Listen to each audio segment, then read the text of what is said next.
Hello everyone, and thank you for joining me in Hearts of Iron 4. In this episode, I created a nice and interesting scenario.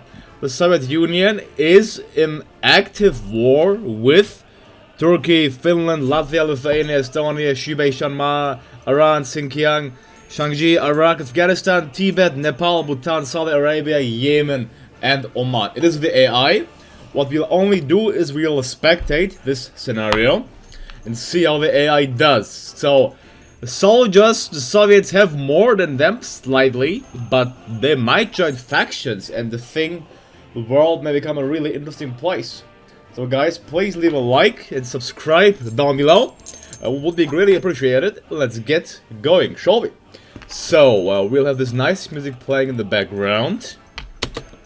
And, well, of course, we have to turn into Spectator Mode. I think everything is turned off, right? You see that, yep, okay, now it's turned off.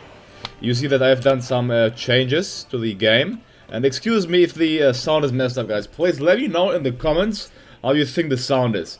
I'm taking a look to my audio mix and it seems to be A-okay. So let's spectate. The Soviets have 1.13 million troops in the field. I'm actually gonna just check the audio really quick.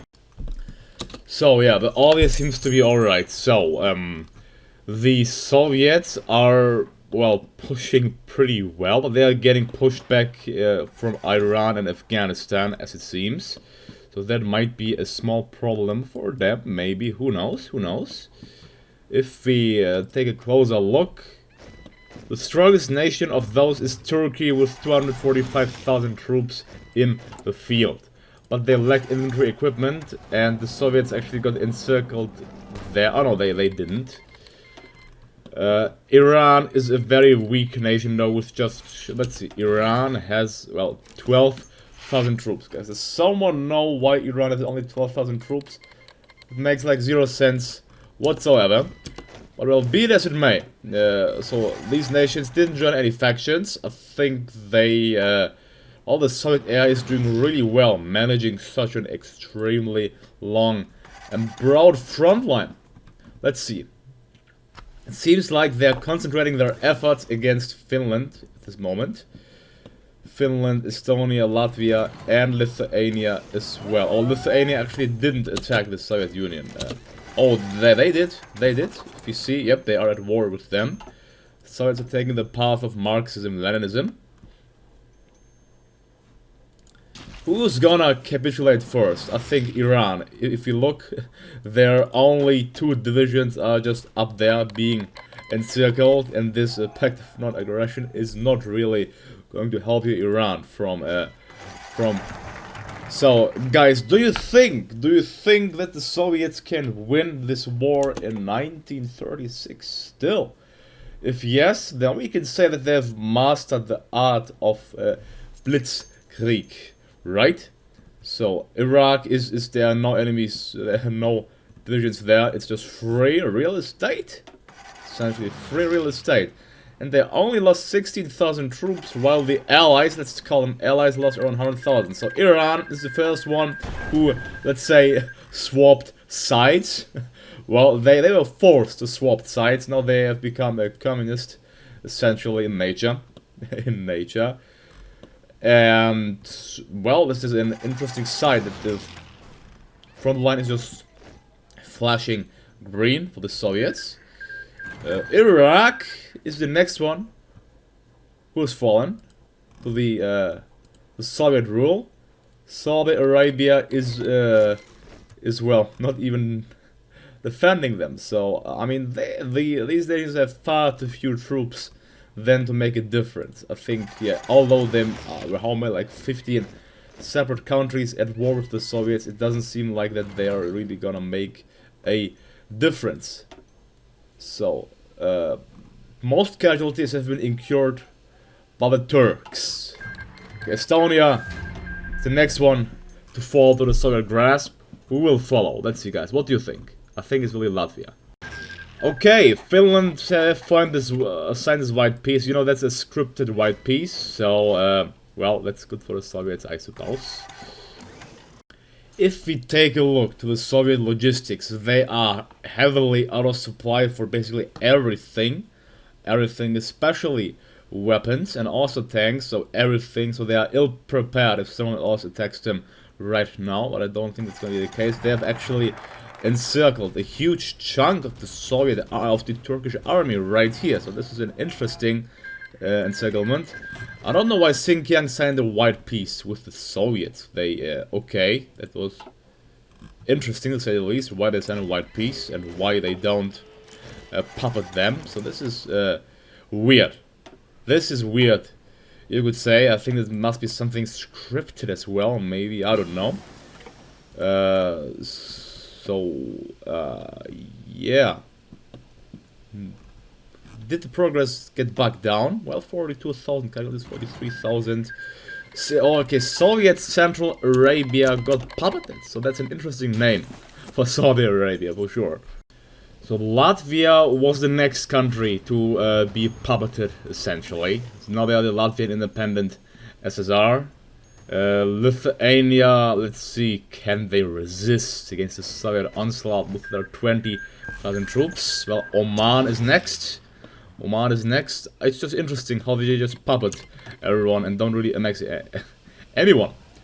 I'm gonna make my bets that Lithuania is gonna fall next. Highly likely, as it seems. Or maybe it's gonna be Yemen. So Yemen or Lithuania. Let's see. Come on. Well,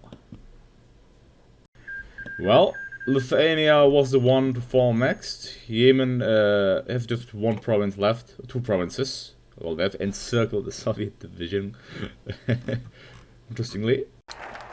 The Soviet state of Yemen next, and well, I didn't even realize that the Soviets just completely naval invaded this area, and well, the Turks are limited to some minor territories and just 120,000 troops. The Turks lost 200,000 troops, so that's quite the loss if you think about that. And, well, the problem is now with the Soviets, they have a really small front line, so I don't think they'll be able to push that well. So the war might be bogged down in that area. For that purpose, I don't know, they should have been just puppeted by them, so that's a weird development, anyway. And they fall one after one, just like a domino. Turkey is next. Was fallen. So if we check the active war map mode, the Soviets kind of pacified all of this area. Now only this part of Asia they're fighting with. I made Xinjiang declare war on the Soviets because otherwise it may just take too long, and it was certainly a bug or something. Yeah, so the Soviets, do they even want to attack now? Well, they have troops on the front line, but it doesn't seem like they want to do anything for whatever reason, and Afghanistan is resisting pretty considerably. The Soviets are really low on supply there. Maybe that's why. Oh, okay. So Greece just declared war on Albania. Because, well, tension is so high, or why? Okay, so Greece is fighting Italy and Albania now. Well, they just completely rushed Albania. Okay. I just don't know why the Soviets keep signing a white peace with Xinjiang. Like, they keep signing it. I don't know what the thing is with that white peace. But okay, if you want to sign it, so okay, whatever. So the thing is, we are in 1937 already, and Tibet, Nepal, Bhutan, Afghanistan, Sri Lanka, Myanmar are standing strong. They're standing strong against the Soviets. I don't know why, so this may be problematic. For the Soviets. What do you guys think? How? Certainly not a quick victory as expected. Well, I mean, let's just say, okay, come on, it's a bug from the game, so I'm just gonna make them puppet Xinjiang, okay? So what just happened is China actually joined the Comintern, and I just thought, well, let's just give Xinjiang to China then. China, like, yeah, let's just assume they signed a peace treaty where they said, okay, we're gonna give you Xinjiang, for that you're just gonna join the Comintern. So if we observe the mode now, Communist China has around 82,000 troops. So they just signed the peace treaty. So they're gonna get all of these territories, I think. As for the exchange, they joined the Comintern. So a very, very strong Comintern. This is what we're gonna have in this game. The Afghans are still struggling to defend their homeland. No guerrilla war this time, though, as it seems. Actually, what just happened is Italy completely annexed Greece. They just completely crushed and annexed Greece. Well, so, okay, that might be interesting. So the Axis might actually completely control Europe as an historical timeline. Except Britain, of course, and Afghanistan doesn't stand a chance. Shanxi should surrender in a small bit, or, I mean, that's free. If they just march into the province, they should essentially give up, and there we go. You can just spectate because they were completely annexed by communist China. They have 31 million troops in the field now, thanks to the Soviet peace treaty, to the Soviet cooperation. Actually, China joined the Allies and Japan declared war on China. So, oh, alright, so this is gonna be an interesting scenario. World War II has already started in 1937. Actually, in 1937, World War II has started in this timeline. So this is gonna making for an interesting world for sure as well. A new faction has formed. It's called the Asia Alliance. Okay, so it is, I don't know why they can create factions. I think someone must have unlocked the focus. It is, well, essentially just the remaining countries fighting against the Soviet Union. So this Asia Alliance won't really help them, I think. But the question is if the Soviets will be able to push into them, because they just have mountains at that point. So how does the Chinese frontline look like? So the Chinese, they are just slaughteringly attacking the Japanese, but they suffered equal casualties, interestingly. And will the British come to their aid? Is the question in this scenario as well. Well, the Axis got Hungary as an early member for whatever reason. I mean, they got Hungary, but not Italy, so, well, I suppose they aren't on their own, at least.